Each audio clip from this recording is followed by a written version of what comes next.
जो भवन आज के समय में भी हम लोग जो नए तरीके का भवन, आप देख लीजिए सरदार पटेल भवन जो है, आप कितना बढ़िया बना है। वाल्मीकि नगर में अब देखिए हम लोगों ने रिसोर्ट बनाया है। उसके बाद अभी गांधी टावर, उसमें तो आप लोग सब लोग उपस्थित थे ही। तो एक से एक अच्छा भवन हम लोग बना रहे हैं और उस पे गुणवत्ता का भी हम लोग बहुत बेहतर ख्याल रख रहे हैं।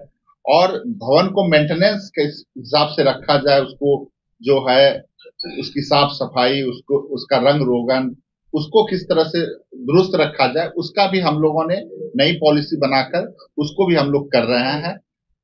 एक मतलब कहा जाए कि अगर सरकार का जितना भी विभाग है उसमें भवन निर्माण विभाग एक इम्पोर्टेंट विभाग भी है और अच्छे तरीके से काम भी कर रहा है। बहुत बहुत धन्यवाद। और उसके बाद आप लोगों का तो एक छोटा सा बना हुआ है प्रेजेंटेशन, उसमें आगे जैसा योजनाओं के बारे में बताएंगे, तो इससे भवन निर्माण की विभिन्न तरह की भूमिकाएं और जो नए कार्य हुए हैं उसके बारे में बताया जाएगा। सबसे पहले तो यह जान लेना जरूरी है कि जो भवन निर्माण विभाग को दायित्व दिए गए हैं सरकार के द्वारा, तो अगर हम लोग कंपेयर करें कि 2006-07 में जो योजना मद में मात्र 58.65 करोड़ रुपए की राशि ही थी, आज वह बढ़ करके 23-24 में योजना मद में उससे 100 गुना बढ़ गया, मतलब 5686 करोड़ रुपए की हो गई। और वहीं गैर योजना मद में 214 करोड़ था 6-7 में, जो कि बढ़ करके अब 709 करोड़ हो गया है।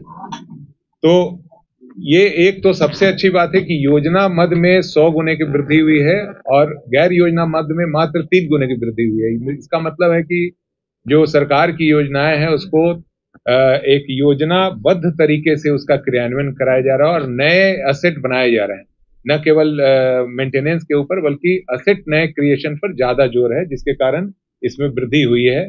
और आगे भी कई सारी जो योजनाएं हैं उसके बारे में हम लोग आपको बताएंगे।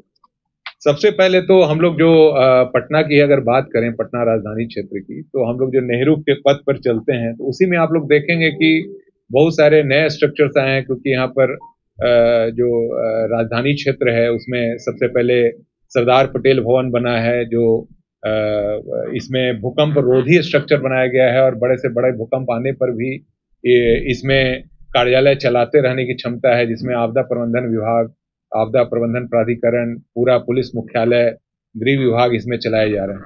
तो एक बहुत ही एक अलग तरह का भवन है जो बेस आइसोलेशन टेक्निक से बना है, मतलब भवन जो उसका नींव है बिल्कुल उससे अलग है और उसके लिए स्पेशल उसमें लीड बियरिंग जो सिस्टम है उसको लगाया गया है, ताकि अगर कोई भूकंप आता है तब भी वो भवन में स्ट्रक्चर में कोई दिक्कत नहीं है।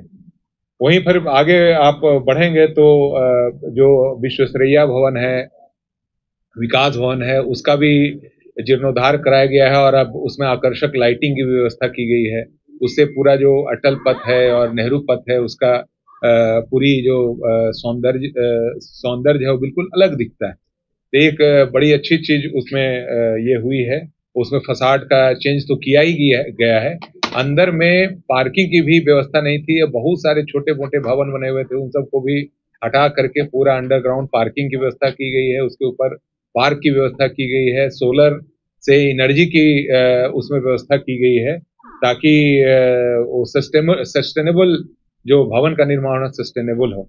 ये भी हम लोग का विशेष जोर रहा है कि जो भी भवन बने वो आधुनिकतम तकनीक के साथ साथ इस आधार पर बने कि उसमें बिजली की खपत सोलर के माध्यम से हो और उसमें जो वेस्टेज हो वह भी कंट्रोल हो।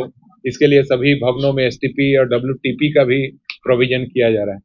फिर वहां से आगे बढ़ेंगे तो आपको फिर नियोजन भवन है, जो एक महत्वपूर्ण भवन के रूप में कार्यरत है और उससे उस क्षेत्र की सौंदर्यता बढ़ती है। उसके आगे फिर आपको अभी तारामंडल के का भी जीर्णोद्धार जो साइंस टेक्नोलॉजी के तहत आता है उसको भी हम लोगों ने जीर्णोद्धार किया और तारामंडल में काफी संख्या में लोग आ रहे हैं। तो एक अलग उसकी पूरा भवन का जो सौंदर्य है अलग देखने को मिलता है और काफी संख्या में लोग आ रहे हैं। पहले बहुत ही पुराना टाइप का स्ट्रक्चर था, सुविधाएं भी नहीं थी, उन सभी चीज को बनाया गया है। और वहीं पर पास में फिर बिहार म्यूजियम भी बनाया गया है। तो ये सब सारे बहुत ही अलग तरीके के भवन बनाए गए जो आइकॉनिक भवन है और मेगा प्रोजेक्ट्स हैं। चैलेंज इसमें ये भी रहता है कि मेगा प्रोजेक्ट में कॉन्ट्रैक्टर को मोबिलाइज करना और उससे काम कराना एक बहुत बड़ा चैलेंज होता है और बहुत सारे उसमें कोऑर्डिनेशन की आवश्यकता होती है। और जब भवन बन जाता है तो उसके मेंटेनेंस की भी आवश्यकता है। तो सभी कार्यों को कराया जा रहा है।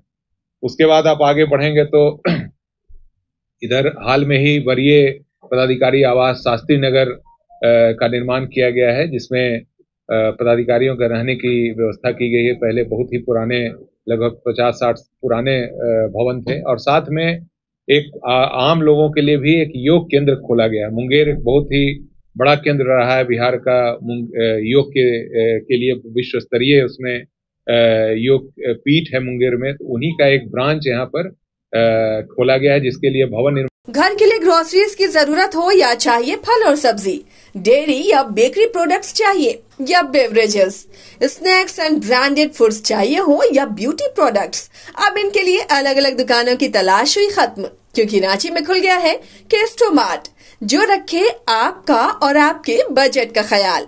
हर सामान पर 5% की छूट, होम डिलीवरी की सुविधा भी। आज ही पधारें। Kesto mart, one stop solution for every customer's requirements. Call 9153989339.